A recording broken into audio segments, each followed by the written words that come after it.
Hello, Feuzion. My name is Alex. He's the host of Feuzion News. Today is February 2nd, 2017, and I am wishing everyone a happy Groundhog's Day. I am joined right now by Ryan, who is also most known as Barstool Chief. So, Ryan, how are you doing tonight? I'm doing great. I'm happy to be on. Thanks for inviting me. I'm getting ready to do Yeah. this and then watch a little Blackhawks hockey. It's going to be a nice little night for me. Yeah, definitely. And of course, you talk about your Chicago Blackhawks. They're 30 and 17 this season, second in the division. So do you see this Blackhawks team potentially going really deep into the playoffs this year or no?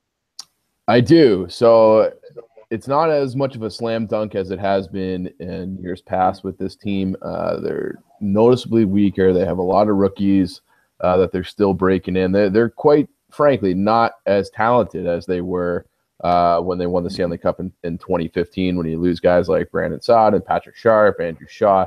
It's a lot to replace, so they're still a very strong team. I do think the West as a whole is weaker as well. So I think the West is there for the taking, but it's not going to be as easy as it has been. So they could use some help at the deadline, and if they get that, then they have as good a shot as anybody. But yeah, I think that they'll probably they're better than Nashville, and then they'll have that head to head with Minnesota, and they always handle Minnesota, so I'd hope that they get them again, and then who knows the rest of the way after that. Yeah, for sure. And of course, our show is located up here in upstate New York. So there's a lot of Ranger fans around here. So, do you see this New York Rangers team really, doing well the rest of the season? Or do you think this is really an off season for the Rangers or and possibly not, maybe they'll make the playoffs, but then, not really go too far? No, I think they'll make the playoffs. I think they're a strong team. They had a great first half. They score a ton of goals. It's weird that they've been having some goaltending issues of late. With Lundqvist has been somewhat inconsistent, but I think he'll eventually find his game. He's obviously on the backside of his career, so it might not be quite the goalie he was even 2-3 years ago, but he's still a top 10 goalie in the NHL. So I think the Rangers have enough. They could use another defenseman at the deadline as well. They've been linked to Shattenkirk in the past. I'm not sure if they'll be able to make that work, but yeah, they're a solid team. I don't know. I feel like they're probably weaker than the other teams, the other top teams in that division. They'll have a hard time in the playoffs even against a Columbus. I think Columbus would give them a hard time with their depth and their speed and their balance. And then obviously, certainly Pittsburgh and Washington are tough as well. So, but they're a good team. I think they'll actually end up in the postseason. Okay. Now, of course, this is the 300th Fusion News episode, and on the 300th show, I want to bring you every single sport, that you fans love to listen and watch to. And, we'll switch gears now and talk some baseball. You're a big hockey fan. Do you like baseball? Are you a big baseball fan? I do, yeah, and it's easy to get caught up in Cubs fever here in Chicago. So I think it's exactly 2 months away from opening day now. The Cubs open the season down in St. Louis, so it's a nice little kick off the season with the biggest rival. But yeah, it's a great time to be a Cubs fan. I'm certainly excited for warmer weather and maybe a couple beers in the bleachers and some sun and yeah, definitely looking forward to baseball season. Now, of course, the Cubs, didn't re-sign their star closing pitcher that they traded away or traded to get Aroldis Chapman that the Yankees signed this offseason. And of course, Yankee fans up here in upstate New York, are really loving that they got Chapman back for a long period of time. You Cub fans, how are you feeling about letting go Chapman over the offseason and not getting him back for this season? Well, Chapman, I think everybody knew that he was a hired gun, a mercenary. So the deadline at a pretty good price tag that they had to give back to shore up the bullpen and make sure everybody was slotted properly.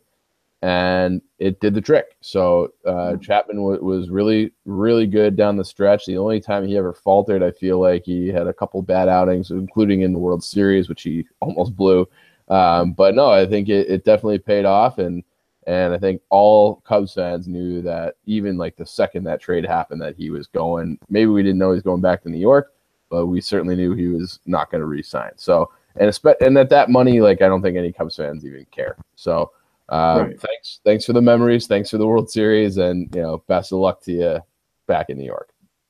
Now, I tweeted out today, tweeting about the show, and someone said to me that they are hoping for Chicago Cubs versus Boston Red Sox in the World Series this year, which, is a matchup that a lot of people thought was going to happen last season. And that, of course, did not happen for the Red Sox, as, they had pitching struggles in the, playoffs and not really, really doing that well in the offense as well. So, the Boston Red Sox did not end up going to the World Series.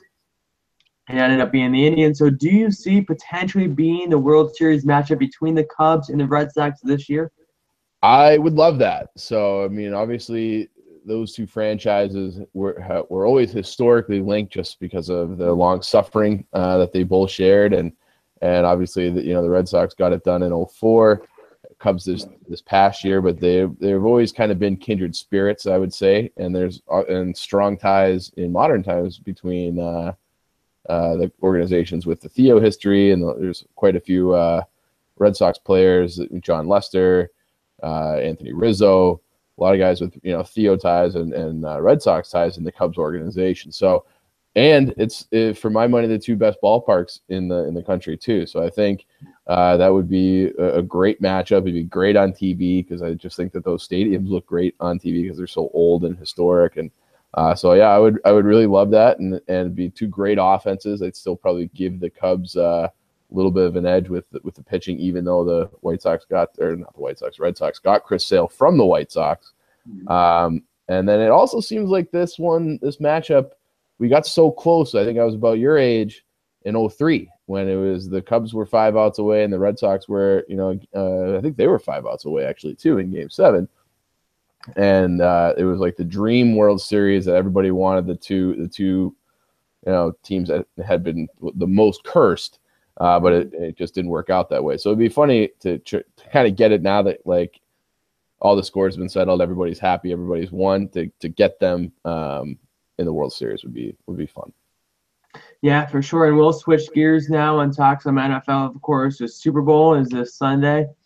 Now, you work at Barstool Sports, and you and the Barstool and the NFL aren't really best friends. It seems like Roger Goodell hates you guys, the same amount as he doesn't know who we are. Patriots.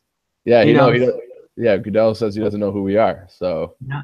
And I mean, Barstool Sports is really taking over the internet this week, of course, making their huge announcement last night. We'll talk a little bit about that before we end the show.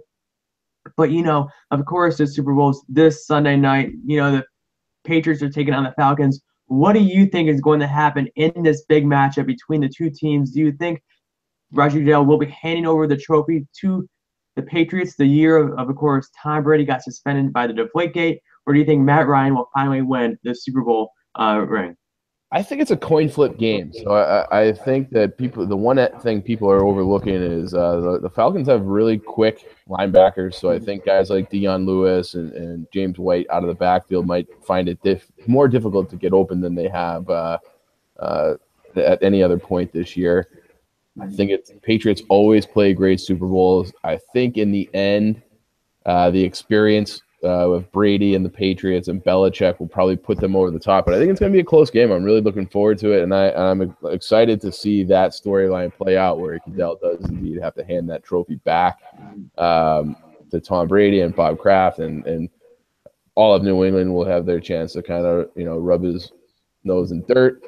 And it'll be fun to watch. I'm excited for the game. I feel like you said, Barstool is getting. I feel maybe it's just I'm too focused on the Barstool angle of it, but I feel like that's the number one story in Super Bowl week. The Falcons are boring. The Patriots don't really give you any sound bites ever. So the whole story this whole week has been Barstool. So even Mike Florio of Pro Football Talk said that was the number one story everybody wanted to talk about, was the NFL's ban of Barstool from all media events. So it's exciting times in Barstool and certainly exciting times in the NFL. Definitely. No, I have to ask, do you think that Barstool and the NFL are going to be trying to repair their relationship for next year's big event, or do you think this is going forward will be a definite ban on Barstool with the media?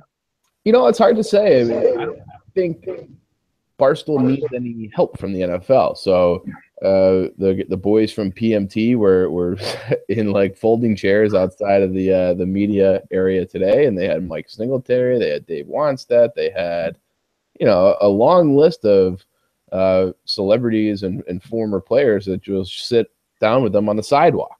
And so they're going to get great, unique material just because that's what those guys do. They're so smart, so creative, and people like them. People want to just have fun and go on PMT and have fun and go on Comedy Central. And I think, Pat McAfee's network in the NFL is going to be able to get them so many more unique guests. And who knows, might even be the owner of the Colts. So whether they lift the ban or not, I don't think will have any impact on Barstool's growth or the only thing is, they might get a little bit, one extra video a year if they're able to, send Prez in there to interview players for the Super Bowl. So, which was great when he did it for the Patriots Seahawks Super Bowl. If your listeners and viewers want to check that out, I'm sure it's on YouTube. And that was great. But it's not like the content that they're going to produce. It's not really going to be limited by the NFL's ban. Yeah. So, it's really great how, Barstool Sports really has proven to be a really strong media source, not really being affected by the ban from the NFL. And, a lot of other media sources will be really affected by this. So, that shows how strong the Stoolies are, with Barstool Sports this week. And that really showed through. And, it's really surprising, but not really surprising, too. Really, it really showed how many true fans you guys have and readers. So, that's always great, right? It is, and we always say that we have the most loyal readership and viewership in the country. They've come out, the ratings for this Comedy Central show at midnight Eastern has been phenomenal. They're beating like Conan O'Brien and Jimmy Kimmel. They're putting up tremendous ratings, and it's all just because we have loyal readers, and then they whatever we ever ask of them, they come through. So. Can't have it any better than that. And, and it's certainly, we give a lot of praise to them, but, our top guys do a really great job of engaging. So if they'll just kind of go back and forth and have a conversation with you over social media or another platform. And they're more like real people, where I feel like traditional mainstream media and people on ESPN don't quite understand that interaction that's needed in order to engage your audience. So it's not just some magic formula where they like us. It's that they feel connected, like they're a part of the brand, our readers, and they are. So and our top guys from Prez to Big Cat, they've really kind of set the tone for that culture all the way down, and it's really paid off. Yeah. Well, just like, like I DM'd you on Twitter this morning, and, you said you would come on tonight. So, really short-term basis, and that's always, great. It's well, really I wasn't going to miss your 300th episode. Yeah, of course, big 300. And, it's, these ESPN guys that I get, I love having them, and sometimes it's like, you got to go through the whole PR system. And it's like, here we are, the day up. So, it's really great. I love Barstool Sports, and I love reading it. I had JJ on from last night to talk some Yankees, Super Bowl, and, now we'll wrap up the interview right here. Final thoughts, what do you love most about working for Barstool? Kind of what I alluded to before. So it is a give and take with our readership, and I do appreciate the interaction, and I think that's really great. It's a unique culture that, I if I were to leave and go to another outlet, I'm sure the Stoolies that I have now would still interact with me the same, but the new audience that I would reach, it would just not be the same. You get a much more, you develop a type of kinship with your readership that is unique to Barstool. And then the freedom, we're allowed to pretty much do and say whatever we want. So I've been trying to bite my tongue. I'm not sure what the swearing laws are on this podcast. So but when I'm on my own, we just we're able to say whatever we want, write whatever we want, take our own tone, develop our own voice, and that's been really great as well. So they don't limit us at all. Once you're in, it's kind of sink or swim, and I appreciate that as well. Yeah, definitely. Okay, Ryan, I want to say thank you for coming on tonight. And where can the fans follow you on Twitter if they already don't, and read your articles online? It's barstoolsports.com. It'll be under the Chicago tab. I most of the time just do Blackhawks, but I'll do some college football or whatever else kind of piques my interest, because we're allowed to just write about whatever we want, as we just said. And then Barstool Chief on Twitter. And then we talk about The Bachelor. It's another thing that we just we'll talk about anything we want. And we tend to like The Bachelor on that show, so we have a podcast called Coming Up Roses. You can find it there. Find me and Trent and Kelly Keys on that. Okay, great. Thank you again, Ryan, for coming on my show tonight. And thank you, Fuse Nation, for sticking with me for 300 episodes. Can't believe it. You guys are Fuse Nation strong. I'll be back here tomorrow night with another big show. Happy Groundhog's Day, everyone. Be kind to one another. Thanks for watching, and follow me on Twitter. See you tomorrow. Thanks for watching.